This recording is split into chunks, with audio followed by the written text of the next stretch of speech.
Bonjour à toutes et à tous, bon réveil et bonne matinée. Merci d'être en notre compagnie en ce vendredi 20 décembre sur Grand Lille TV. Il est 7h30 et bon courage si vous partez et travaillez. Bon appétit si vous prenez peut-être votre petit déjeuner avec nous. Restez en notre compagnie durant les 10 prochaines minutes. On va faire un tour complet de l'actualité dans votre métropole lilloise.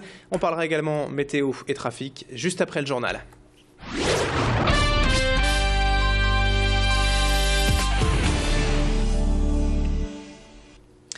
Et l'information principale dans cette édition ce matin, c'est donc et tout d'abord ce cas de méningite infectieuse à Lys-les-Lannoy. Valéria Borza, joueuse professionnelle de tennis de table au CP Lys, a donc succombé hier en quelques heures à peine à cette méningite foudroyante. Elle a d'abord été prise hier matin de très violents maux de tête, puis hospitalisée dans le coma à l'hôpital Victor Provost de Roubaix, où elle est donc malheureusement décédée vers 17h15 hier. Immédiatement, toutes les mesures de sécurité ont été prises, notamment pour recenser toutes les personnes qui a pu côtoyer Valéria Borza ces derniers jours.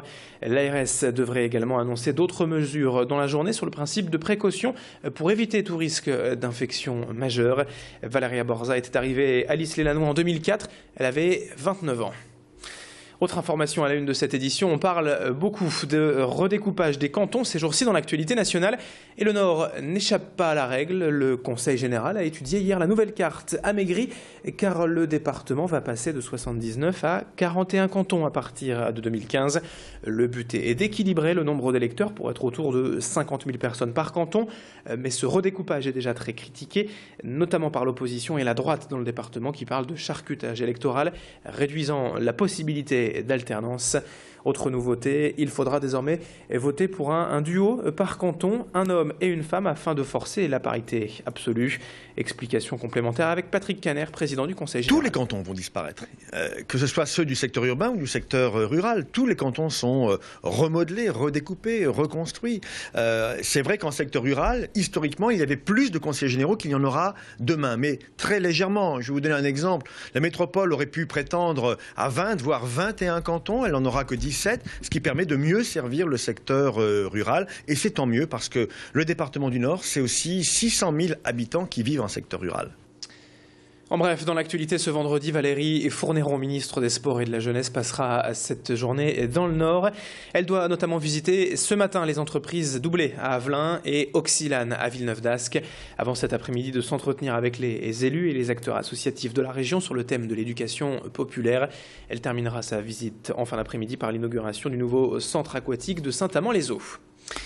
Dans le reste de cette édition, à présent en direct à 7h33 ce matin sur Grand Lille TV, en image la traditionnelle distribution des kits de Noël pour les animaux des SDF. Voici 3 ans maintenant que l'association lilloise Animal et l'Homme Tremplin donne des sacs remplis de produits divers pour ces animaux, croquettes, pâtés, brosses ou jouets, autant de petites choses qui serviront au sans domicile fixe pour nourrir leurs animaux et les entretenir durant l'hiver. Cette année, l'association aura distribué près de 1000 kits de Noël avec une nouveauté, des produits pour les SDF eux-mêmes. Pour eux, c'est en effet une aide précieuse car leurs animaux coûtent cher en entretien et en nourriture, mais aucun d'entre eux n'imagine vivre dans la rue sans la présence rassurante et chaleureuse de leurs compagnons. Explication avec une responsable de l'association au micro d'Edil Gunaï. Je pense que si les jeunes au jour d'aujourd'hui ont un animal, je pense c'est pour avoir un compagnon de rue, pour savoir avec qui parler, c'est son confident, c'est son copain, c'est son compagnon de route.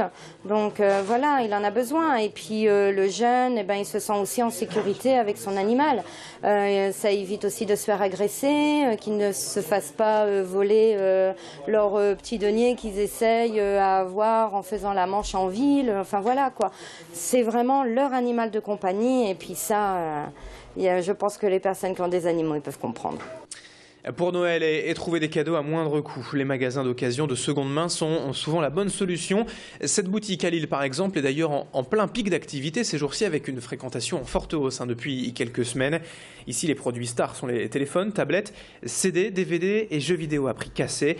C'est de l'occasion donc de la seconde main, mais les temps difficiles poussent de plus en plus de monde à recourir à ces boutiques, notamment pour faire les cadeaux de Noël. Notez quand même que tous les produits sont testés, garantis, vendus avec une garantie de 1 à 3 mois. Témoignage au micro d'Adélaïde Bollard. Au début, on avait plutôt une clientèle qui était assez, modeste, qui venait vraiment parce qu'ils avaient des moyens assez limités et qui trouvaient vraiment des bonnes affaires chez nous. Autant aujourd'hui, on trouve vraiment une population qui est très, très différentes. On peut toucher des personnes qui ont des moyens, d'autres qui en ont un peu moins. Je veux dire, il n'y a plus de limite financière aujourd'hui. On touche vraiment tout le monde, toute population. C'est sûr que la crise est présente. Les périodes où on fonctionne le plus, je pense, c'est comme partout, ça reste les débuts de mois. Maintenant, oui, c'est vrai qu'il y a beaucoup moins de moyens. Alors avant, on travaillait peut-être très bien du 1er au 15. Malheureusement, aujourd'hui, on travaille peut-être mieux du 1er au 10. Des fois, le 11, on est content de savoir bien travailler aussi. Et puis on termine ce journal avec l'agenda sport du week-end et tout d'abord en basket en Pro B. Et ce soir, Lille se déplace en Picardie à Saint-Quentin pour la 20e journée du championnat. Et les Lillois doivent l'emporter pour continuer d'espérer au maintien et enfin décoller de la dernière place du classement. Toujours en basket, mais chez les filles, en Ligue féminine, le SBVA jouera à Nice demain soir pour la 13e journée et tenter de rebondir après la défaite la semaine dernière à domicile face à Montpellier pour rester dans le trio de tête du championnat de France. Et puis bien sûr, l'événement sportif de ce week-end, ce sera dimanche soir en football. Le choc de la Ligue 1, le LOSC se déplacera à Paris au Parc des Princes pour y affronter le PSG, leader du championnat et toutes ses stars. Match à 21h dimanche entre Paris et Lille. 7h36 en direct, on enchaîne dans un instant avec la météo et l'infotrafic. Très bon réveil, très bonne matinée à toutes et à tous. Bonne journée.